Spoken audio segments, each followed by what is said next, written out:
Hello and welcome to बिटनिंग। साथ में मिलकर शुरू करते हैं जिंदगी की दूसरी इनिंग। आज का जो टॉपिक है टेदर कैसे बिटकॉइन को माइन कर रहा है, लेकिन उससे पहले एक फन फैक्ट बताता हूँ वीडियो को शुरू करने से पहले, ताकि थोड़ी सी आपको हिम्मत बढ़ जाए। मैं एक जगह देख रहा था कि क्रिप्टो में जितने भी लोग हैं 66% लोगों आज की डेट में नेट लॉस में है।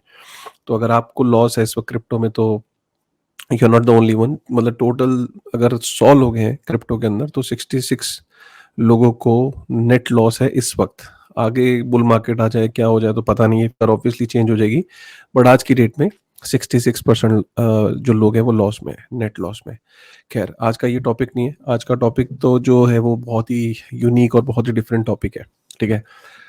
सो टेदर को आप जानते हो, जो यूएसडीटी आप स्टेबल कॉइन यूज करते हो। स्टेबल कॉइन होते क्या है? अगर आपके पास एक यूएसडीटी है, तो इसका मतलब ये है कि आपके उस यूएसडीटी की जो बैकिंग है वो एक यूएस डॉलर है। वो किसके पास है? वो जो टेदर कंपनी है जिसने वो इशू किया है इथेरियम के ऊपर ये स्टेबल कॉइन यूएसडीटी। तो अगर आपके पास अगर 10 यूएसडीटी है, तो जो टेदर है वो $10 मेंटेन करती है कि $10 बैकिंग में है उसके। ठीक है। और ऑब्वियसली इसके ऑडिट होते हैं और सब चीज़ें होती हैं। तो अगर हम इसको इस तरीके से देखें कि अगर टेदर की मार्केट कैप जो कि 83 बिलियन यूएस डॉलर है इस वक्त। अब आपके पास वॉलेट के अंदर यूएसडीटी होते हैं, उसने डॉलर को अपने पास रखा हुआ है। लेकिन अगर वो डॉलर को अपने पास रखे रहेगी वो कंपनी, अगर टेदर, तो एवरी ईयर, क्योंकि हम सब जानते हैं इन्फ्लेशन है यूएस में, 7% से इन्फ्लेशन है, तो मनी जो है वो डी वैल्यू हो रही है। ठीक है।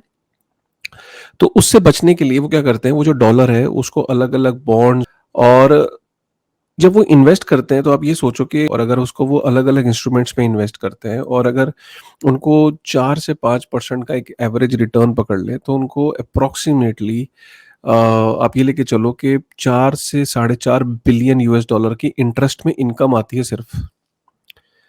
अब जब उनको ये इंटरेस्ट में जो इनकम आती है, तो और उसके बाद जो उनके जो खर्चे हैं, जो बहुत ही छोटी सी टीम है, उसको उसको खर्चे पूरे करने के बाद उनको net profit 4 billion US dollar के आसपास अगर बचता है, तो 4 बिलियन यूएस डॉलर जब बचता है, ये नेट प्रॉफिट, मतलब ये ऐसा शायद ही कोई बिजनेस मॉडल होगा, वो नेट प्रॉफिट आप में बांटते नहीं है।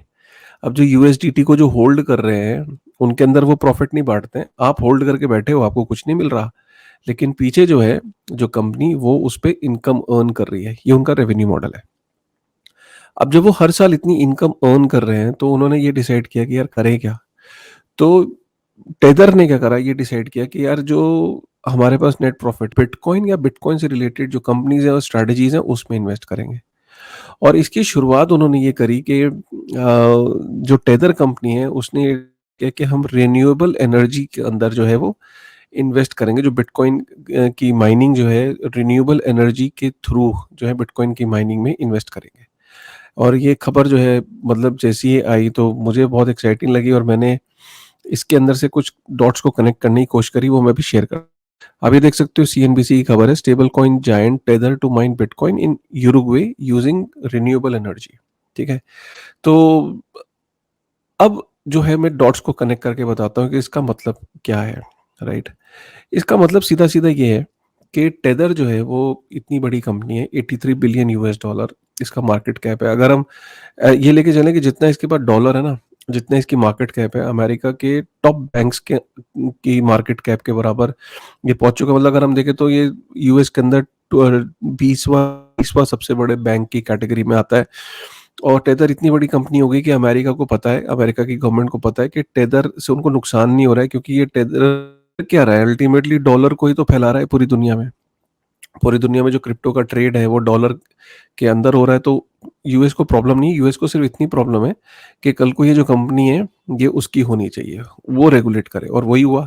स्टेबल कॉइन्स का जो बिल आया, प्रपोज है अभी कांग्रेस के अंदर, जो भी पास नहीं हुआ है, लेकिन उम्मीद है कि 100% वो पास हो जाएगा। स्टेबल कॉइन कंपनीज जो हैं, जो इशू करती हैं, यूएसडीसी जो सर्कल और टेदर, ये दोनों कंपनीज जो है, ये जो फेडरल गवर्नमेंट है, जो फेडरल रिजर्व है, वो रेगुलेट करेगा। जैसे जो गवर्नमेंट जो एजेंसीज हैं, आप इसको मोटा मोटा ही समझिए कि वो रेगुलेट करेंगे। अब फेडरल रिजर्व, यूएसडीटी और यूएसडीसी आ जाएगा, तो बॉस कौन है? जो फेडरल गवर्नमेंट, जो जेरेम पावल है, वो इसे रेगुलेट करेगा। अब इससे ये अंदाजा लगाइए कि आज भी कहीं न कहीं यूएस की मर्ज़ी के बगैर ये कंपनीज़ ऑपरेट नहीं कर सकती, लाइसेंस तो वहीं से मिलता है ना गवर्नमेंट से, और कल को गवर्नमेंट की ही एंटिटीज़ होंगी। आज जब ये बिटकॉइन जब ये इन्वेस्ट करने जा रहे हैं रिन्यूएबल सोर्सेज़ से, तो इसका सीधा-सीधा एग्ज़ाम्पल है ये कि यूएस गवर्नमेंट माइनिंग में इंटरेस्टेड है। आप ये कह सकते हो कि सर अभी तो रेगुलेट नहीं किया ना, बट मैं आपको ये बता रहा हूँ कि जिस तरीके से यूएसडीटी ने, टेदर ने अगर ये इनिशिएटिव लिया है, तो इस उनको भी पता है कि अगर आज वो बिटकॉइन की माइनिंग इंफ्रास्ट्रक्चर इन्वेस्ट करने जा रहे हैं, तो इससे विथड्रॉ नहीं कर सकते एकदम। तो उनको ये पता है कि कल को अगर ये ने जो स्टेप उठाया है, इसमें कहीं न कहीं यूएस गवर्नमेंट की अप्रूवल होगी, तभी उन्होंने ये स्टेप उठाया है।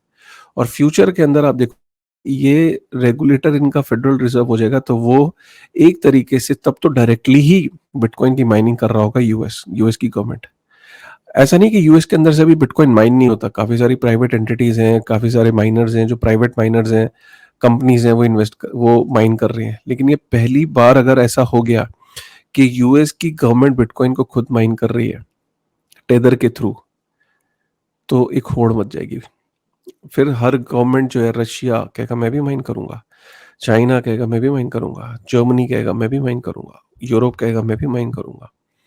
तो अगर ऐसे हर गवर्नमेंट अगर अपनी-अपनी माइनिंग के अंदर उतर गई, तो ये बहुत इम्पोर्टेंट एस्पेक्ट है, और ऑब्वियसली जब इतनी सारी गवर्नमेंट्स एंटर करेंगी, तो डिफिकल्टी लेवल और उसका ऊपर चला जाएगा, राइट? फिर आप ये कह सकते हो कि सर काफ़ी सारे, हाँ, जो बहुत छोटे-छोटे माइनर्स हैं, ऑब्वियसली उनके लिए बिज़नेस प्रॉफिटेबल नहीं रहेगा, बट जो बड़े-बड़े माइनर्स हैं, वो भी अपने आप को स्केल करेंगे, राइट? सो ये बहुत इंटरेस्टिंग पॉइंट है कि यूएस गवर्नमेंट जो है, और अगर अभी भी आप देखो, तो आप देखो ना कि टेदर क्या कर रहा है, यूएस डॉलर जो जितना उसके पास है, वो गवर्नमेंट बॉन्ड्स में पैसा लगा के वहां से इंटरेस्ट इनकम जनरेट कर रहा है। तो यूएस गवर्नमेंट ही हेल्प कर रही है ना टेदर की इस टाइम इनकम जनरेट करने में, और वो जो सरकार से कमाई हुई इनकम है, उससे बिटकॉइन की माइनिंग की जा रही है। तो इनडायरेक्टली अभी है, डायरेक्टली कल होगा, बट आई एम श्योर कि आपको जो बिटवीन द लाइंस जो आपको मैसेज आप समझना चाह रहे थे, वो आपको मैंने इजी करके आपको समझाया कि इस न्यूज़ का कितना बड़ा इम्पैक्ट है। उम्मीद करता हूँ आपको ये अपडेट पसंद आया होगा। ऐसे छोटे-छोटे अपडेट्स के पीछे की जो खबर है, उसको बताना मेरा एनालिसिस करके, वो ज़्यादा इम्पोर्टेंट है आपके लिए समझना। खबर की 2 लाइनें पढ़ना इम्पोर्टेंट नहीं होता है। खबर की गहराई, उसकी डेप्थ को समझना बहुत इम्पोर्टेंट है ना? अगर है तो प्लीज़ कमेंट करके बताइएगा, लाइक करिएगा, सब्सक्राइब करिएगा, बेल आइकन प्रेस करिएगा और शेयर करिएगा कि एक ऐसा कंटेंट आपको टाइम टू टाइम मिलता रहे। चलिए।